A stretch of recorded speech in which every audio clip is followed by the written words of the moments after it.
The first words my alpha says to me as his husband are cold enough to freeze my bones. Do not expect anything from me.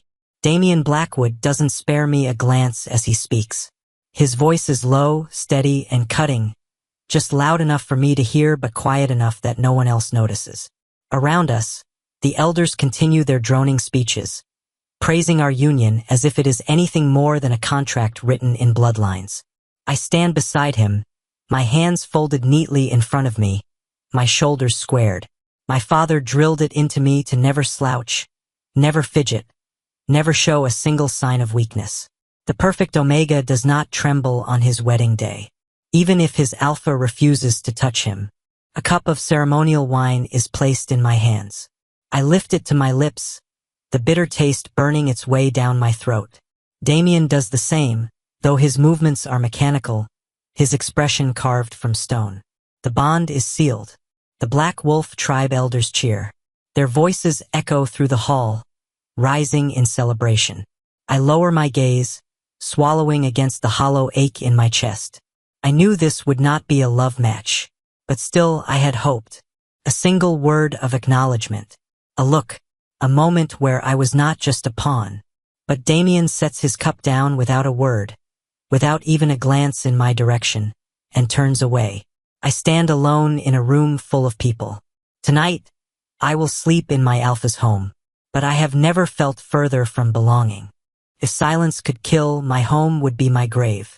The Blackwood estate is vast, built of dark stone and towering walls that swallow what little light dares to enter. Servants move like shadows, their eyes carefully averted, their steps soundless. The halls stretch endlessly, cold and unwelcoming, much like the man who rules them. My husband, my alpha. Damien has not spoken to me since the wedding. The first morning, I woke early to prepare his tea. I had asked a servant what he preferred, spiced with just a hint of honey. I carried the tray to his study myself, carefully placing the cup on his desk before stepping back. He didn't even look up. I waited. 5 minutes. 10. The tea cooled. My hands clenched at my sides, nails biting into my palms as the weight of my own foolishness settled over me. He wasn't ignoring me to be cruel. He simply didn't care enough to acknowledge my presence at all. So I turned and left. The next day I tried again. And the next. And the next. Each time the same result. At meals, I sat quietly by his side while he discussed matters of the tribe with his beta commanders. I offered to assist in council affairs, only to be dismissed before I could finish speaking. I left notes in his study, attempting to bridge the chasm between us, but they remained untouched, gathering dust like the hope I was too stubborn to let go of. It is not just Damien. The Black Wolf tribe regards me with polite indifference. I am respected in name only, an Omega of noble lineage, bonded to their leader, but I hold no true place here. No one meets my eyes for long. No one asks if I am well. The worst part? No one is cruel. I almost wish they were. At least then I would feel something other than this slow, suffocating erosion of my existence. I am not hated. I am not loved. I am simply nothing. And yet, I still find myself waiting. For what? A moment of warmth? A single word? A shift in his gaze that says I am not just an obligation? Foolish. The realization settles heavily in my chest as I walk through the empty corridors of a house that will never be a home. If I vanish tomorrow, I wonder if anyone would even notice. Love exists in this house. It just wasn't meant for me. I hear it first in passing. A quiet name, spoken too softly, but with a warmth I have never been given. Eleanor. It lingers in my mind, unshakable. A name I do not know, but one that I will come to understand far too well. The confirmation comes late one evening. The estate is quiet, servants long since retired. I do not mean to linger outside Damien's study, but the sound of voices, his voice, stops me. You shouldn't be here. His tone is lower than usual, softer. A quiet reprimand, but not a true scolding. And yet I am, comes the reply. A woman's voice. Rich, amused, entirely at ease in a way I have never been around him. I press closer. You're reckless. Damien sighs. But there is something almost fond in the words. "You love that about me," she teases, and I hear the faint sound of laughter, a sound I have never drawn from him. My fingers curl against the doorframe. I should leave. This conversation is not meant for me. But I stay. "Does he suspect?" she asks. I do not hear Damien's response, only the heavy silence that follows.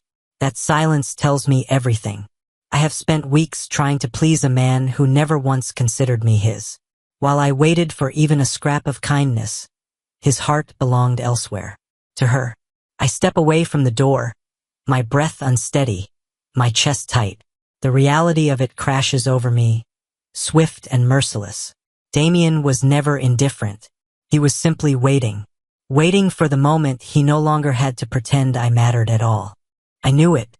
I knew it before tonight, before this gathering, before I stood in this grand hall, surrounded by the elders of both tribes, my hands clasped so tightly together that my nails bite into my palms. I knew it in the quiet moments, in the untouched cups of tea, in the weight of a name that wasn't mine slipping from my husband's lips. But knowledge does not soften the blow. Damien stands before the assembled council, his stance rigid, his expression unreadable. Beside him, Eleanor is a vision of quiet defiance. The air between them hums with something undeniable, a connection I have never shared with him. The whispers start softly, like the first flurries of a winter storm. A question from an elder, a murmured confirmation, and then, like a dam breaking, the full truth spills into the open. "You are already engaged to another?" one of the elders demands. Damien does not deny it. He does not look at me. "Asher is my legal spouse," he says, and for one brief, foolish second I think maybe, just maybe, he will claim me. But he was never my choice. The words land like a blade to the chest. A murmur ripples through the room, but no one rushes to my defense. Not the Black Wolf elders, who see me as nothing more than a failed bargain. Not my father, who remains silent beside them. Damien exhales sharply, as if this entire situation is an inconvenience rather than a betrayal. "I need an Omega worthy of me, not one who is worthless." The room falls deathly silent. The floor tilts beneath me. For a moment, I feel as though I am falling, plummeting into an abyss I will never crawl out of. Worthless. The word clings to my skin like frostbite, burrowing deep, seeking out every crack, every fragile piece of me that has spent a lifetime trying to be enough. I force my head high. I will not crumble here, not before these people who have already deemed me unworthy. I turn to my father. He does not meet my eyes. There is no protest, no outrage, only silence. And in that silence, my fate is decided. I am no longer a spouse. I am no longer nobility. I am nothing. The gates close behind me with a final, resounding thud. I don't turn back. The Black Wolf tribe has already made their stance clear. There was no trial, no deliberation, just a verdict delivered by my alpha in front of the entire council. Worthless. The word still rings in my ears, a cruel echo that will not fade. Snow crunches beneath my boots as I step forward, further into the wilderness that stretches beyond the tribe's walls. The cold bites instantly, seeping through the thin fabric of my ceremonial robes. No one let me gather supplies. No one cared if I had food, warmth, a way to survive. They didn't exile me. They sentenced me. The wind howls through the barren trees, sharp and unforgiving. I press forward, arms wrapped tightly around myself, but every step feels heavier than the last.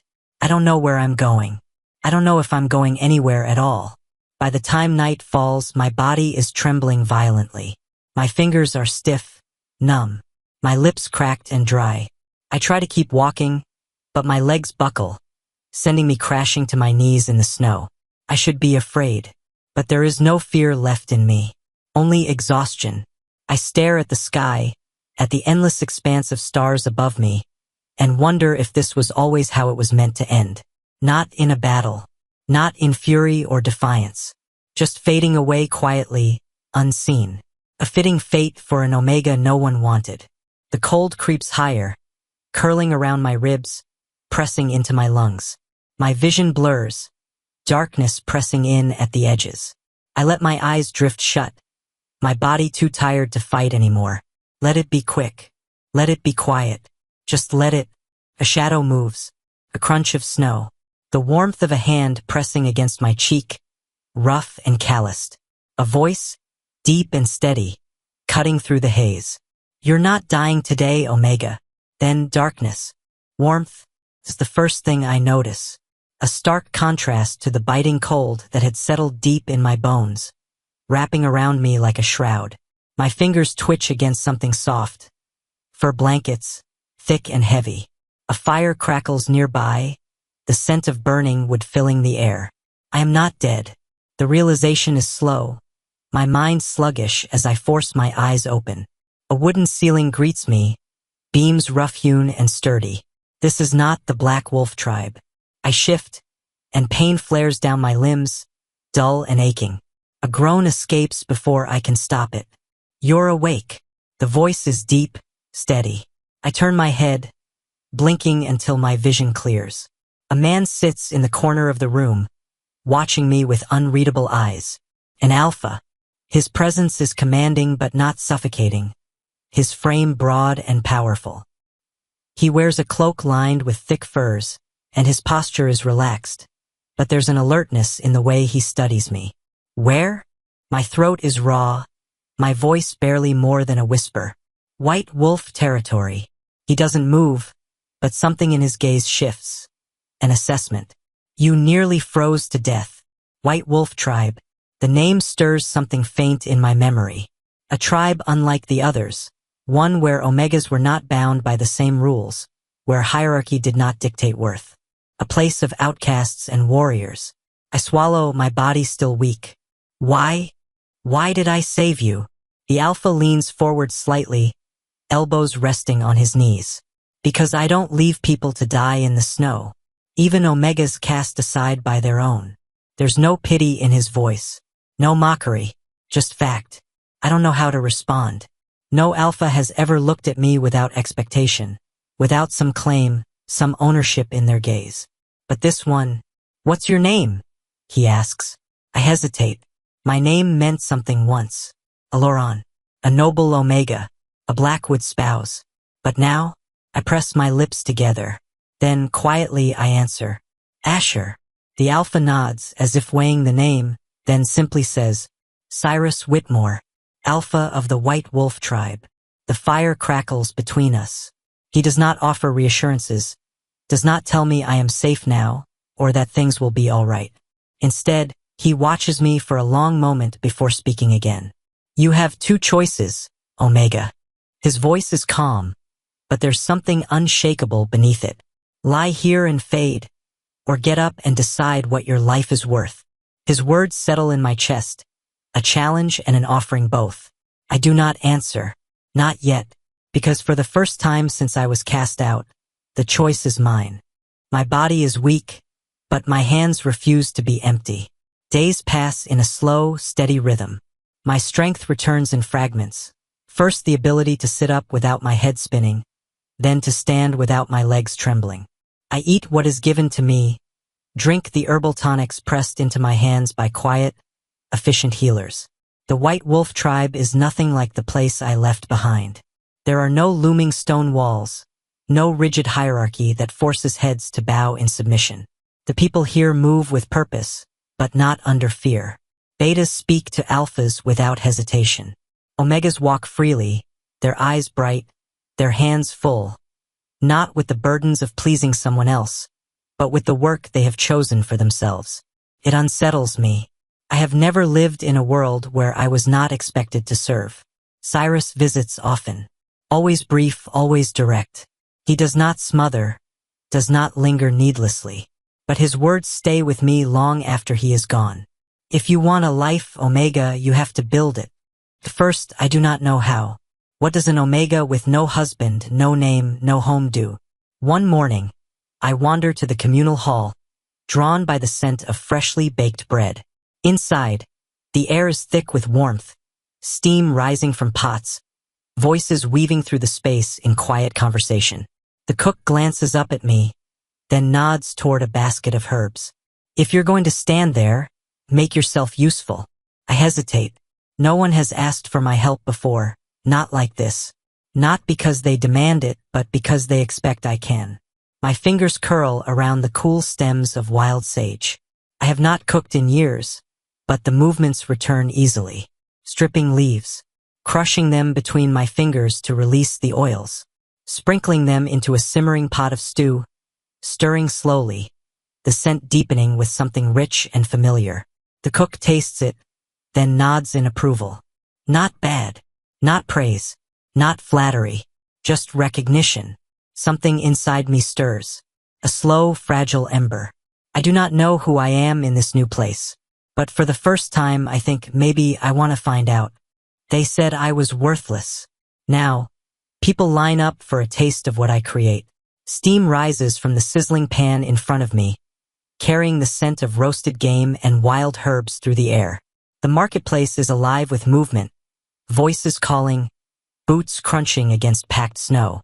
Coins clink, trades are made, and laughter spills through the air in a way that once would have felt foreign to me. Now it is home. 2 years. 2 years since I was cast out with nothing.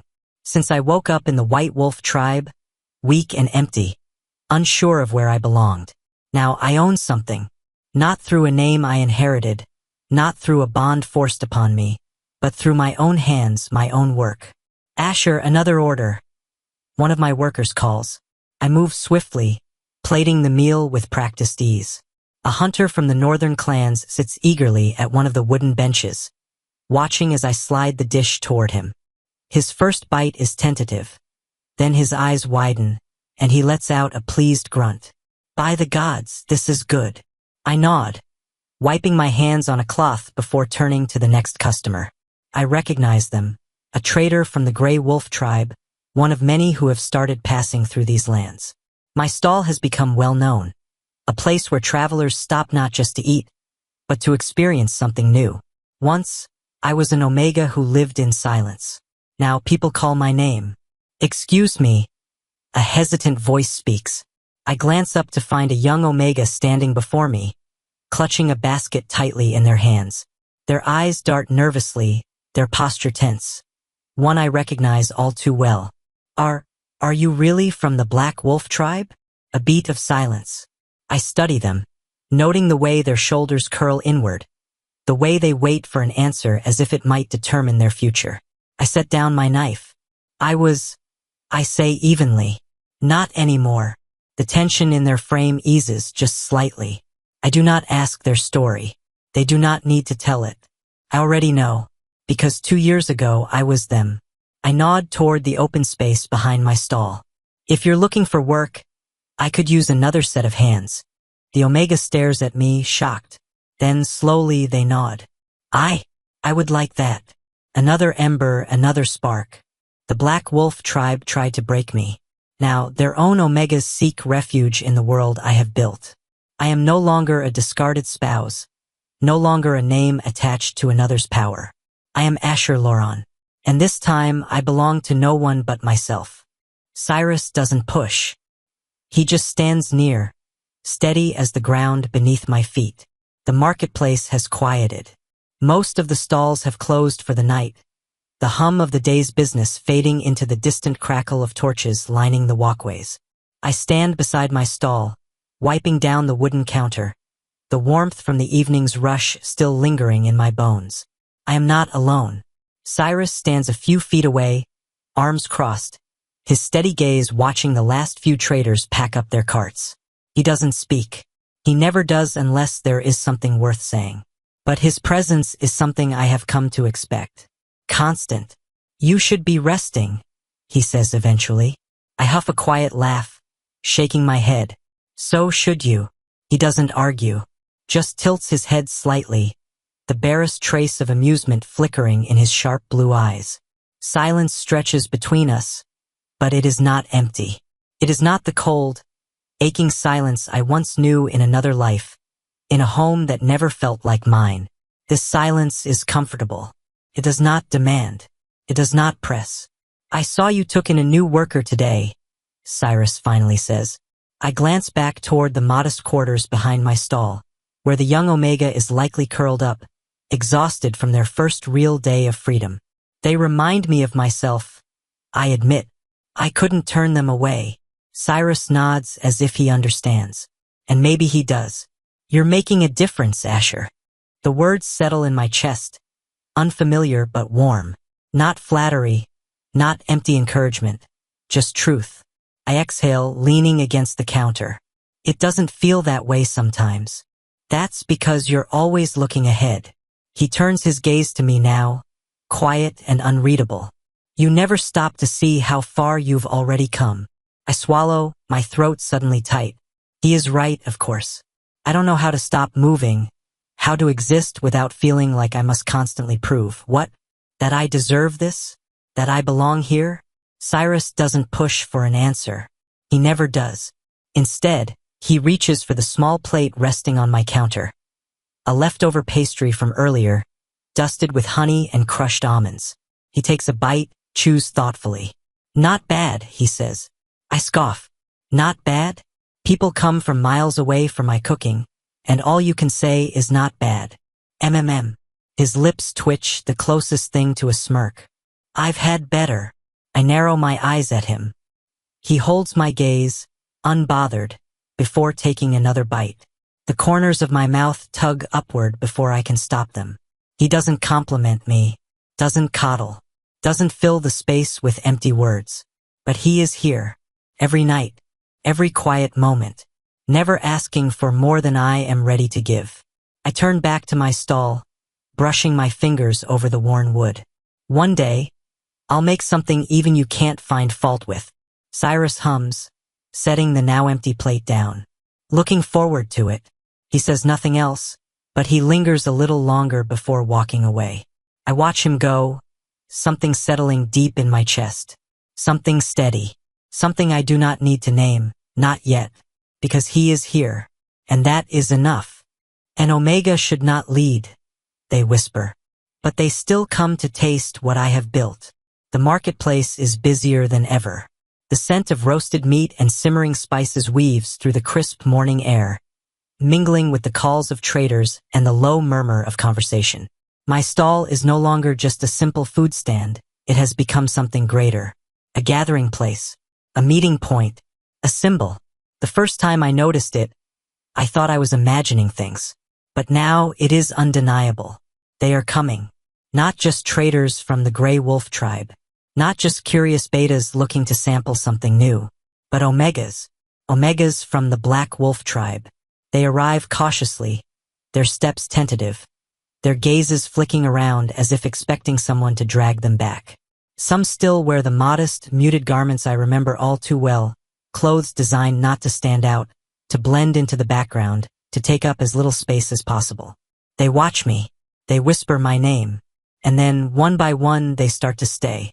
It is not just my food they seek. It is proof. Proof that an Omega can stand alone. Proof that there is something beyond the rigid walls of the Black Wolf tribe's traditions. I serve them meals with steady hands, never asking for their stories. I do not need to. I already know them. I heard you used to be one of us. One Omega murmurs one evening, lingering near my stall long after the rush has died down. Their voice is uncertain, as if they are not sure if speaking to me is allowed. I meet their gaze without hesitation. I was. They swallow. And now I am just Asher Loron. I pause, letting the words settle. No one else decides who I am anymore. Their throat bobs, and then almost too softly to hear. I want that. A ripple. A crack in the old foundation of a world that tried to keep us in our place. It is not just Omegas who take notice. The merchants speak of me now, not as someone's spouse, not as a discarded name, but as a leader in my own right. The Omega cook from the White Wolf tribe, have you heard? He built himself from nothing, and now even alphas buy from him. They say he was once bonded to Damian Blackwood, but now he won't even speak his name. I should not matter this much. Not in a world where tradition dictates that Omegas do not lead, do not own, do not stand alone. But I do, and they cannot ignore it. The first time a beta from the Black Wolf tribe stops at my stall, I pretend not to notice the way his eyes dart nervously, as if he expects to be reprimanded for being here. The first time an alpha hesitates before approaching, his expression uncertain, I do not speak. Because they are the ones who crossed into my world. And whether they like it or not, my name carries weight now. Not because of my father. Not because of my former alpha. Because of me. Damien Blackwood, once so untouchable, now stands before me with nothing left to offer. The first time I see him again, it is not as my alpha. It is not as my husband. It is as a man with nothing. The marketplace is alive around me, filled with the steady rhythm of daily life. The calls of traders, the laughter of children, the scent of freshly baked bread curling through the cold air. I am busy, my hands deftly slicing herbs, preparing for the evening rush, when the world tilts. A shadow lingers at the edge of the crowd, a presence that prickles against my awareness in a way that I should no longer recognize. I do not look up right away. I do not need to. The murmurs begin before he even reaches my stall. That's him. What is he doing here? Blackwood looks different. I lift my gaze, and there he is. Damien Blackwood, the alpha who once stood above all others, now stands in the center of my world as an outsider. His once pristine black cloak is travel-worn, the fabric frayed at the edges. His face is thinner, the sharp planes of his cheekbones more prominent, dark circles carved beneath his eyes. His posture is still strong, still carrying the remnants of a man who once ruled without question. But he is not untouchable anymore. And he knows it. The crowd gives him a wide berth. They are waiting, watching. They know who he is. They know who I am. I set my knife down, wiping my hands on a cloth, and step around the counter of my stall. We face each other. The last time we stood like this, I had nothing but his rejection. Now he is the one with empty hands. Asher, Damien says, and his voice is not the same as I remember. Gone is the cold, unmovable steel. There is something else beneath it now, uncertainty. I say nothing. His throat bobs. He exhales sharply, then speaks again. I need you to come back. The words land like a stone dropped into still water. The marketplace, so full of life just moments ago, is silent. I stare at him. He does not look away. And this time I do not either. Why? My voice is quiet, but it does not waver. Something flickers in his expression. Something that might have once been pride, but is now brittle, fragile. Like a man standing on the edge of a crumbling cliff. Eleanor betrayed me. The words come bitter, grudging. She used me to secure her own standing in the Grey Wolf tribe, took our resources, took our alliances, and left. I do not flinch. I do not soften. The Black Wolf tribe is on the brink of collapse. He continues, jaw tight. We need. He hesitates, swallows. I need you. He has never said those words before. Not to me. Not like this. The great Damien Blackwood, the alpha who cast me aside without hesitation, now stands before me and asks. Not demands. Asks. And I feel nothing. Not the pain I expected. Not the anger. Not the quiet, aching hope that once would have burned so desperately inside me. I let the silence stretch between us, let him feel the weight of it, the emptiness of his own request. Then finally I answer, I'm sorry, Damien. My voice is soft, steady, unshaken, but I am no longer yours. I don't belong to anyone but myself. A flicker of something, shock, and then slowly defeat. For the first time in his life, Damien Blackwood has lost something he cannot take back. There was a time I would have given anything to hear those words. That time is dead. Damien stares at me, his mouth slightly open, as if he cannot quite believe what I have just said. For a long time, I dreamed of this moment, imagined him coming back, realizing what he lost, regretting it. I used to think that if he ever asked me to return, if he ever said he needed me, I would forgive him. But standing here now, watching the way his shoulders tense, the way his fingers curl slightly, I feel nothing. Asher. My name is a desperate thing on his tongue. But I do not flinch. I do not bow. Did you think I would come back? My voice is calm, steady in a way I never was with him before. That I would drop everything I built, everything I fought for, just because you finally decided I was worth something? A muscle in his jaw twitches. You don't understand, he says. The tribe cast me out. I tilt my head slightly. And you led them in doing so. His lips pressed together, frustration flickering behind his eyes. He is not used to being denied. You're still an Omega, Asher. He says it as if that should mean something, as if that should explain why I should still belong to him. I exhale, slow and measured. And yet, I say, gesturing to the bustling marketplace around us, I have built more than you ever allowed me to. There is a shift in the air. The people around us are still pretending not to listen, but I know they are. Alphas, betas, and omegas alike, all watching, waiting, because this is not just about me and Damien. This is about what an omega is allowed to be. Look around you, Damien. My voice is soft, but it cuts through the space between us like a blade. You're standing in my world now. His nostrils flare. The weight of his own failure, of my success, settles heavy between us. For once, Damien Blackwood has no power here. I don't belong to anyone but myself. I repeat, the final nail in the coffin of what we once were. What we never truly were at all. The defeat in his stance is slow, reluctant, but absolute. Damien Blackwood came to reclaim me, and he leaves with nothing. As Damien fades into the past, a quiet presence remains beside me. The marketplace swallows him whole. Damien's figure disappears into the shifting crowd, his shoulders stiff, his pace quick. He does not look back. Neither do I. The world around me exhales, as if the tension that held it still has finally broken. The people return to their business, but not without a few lingering glances in my direction. I know what they are thinking. They just watched an Omega, one who was meant to be silent, obedient, disposable, reject the alpha who once ruled him. I breathe in, long and slow, willing the moment to settle in my bones. It is over, truly finally over. But even as the weight lifts from my chest, I feel it, the faintest tremor in my hands. Not from regret, not from doubt, from the sheer finality of it. You did well. The voice is low, familiar, steady as the ground beneath me.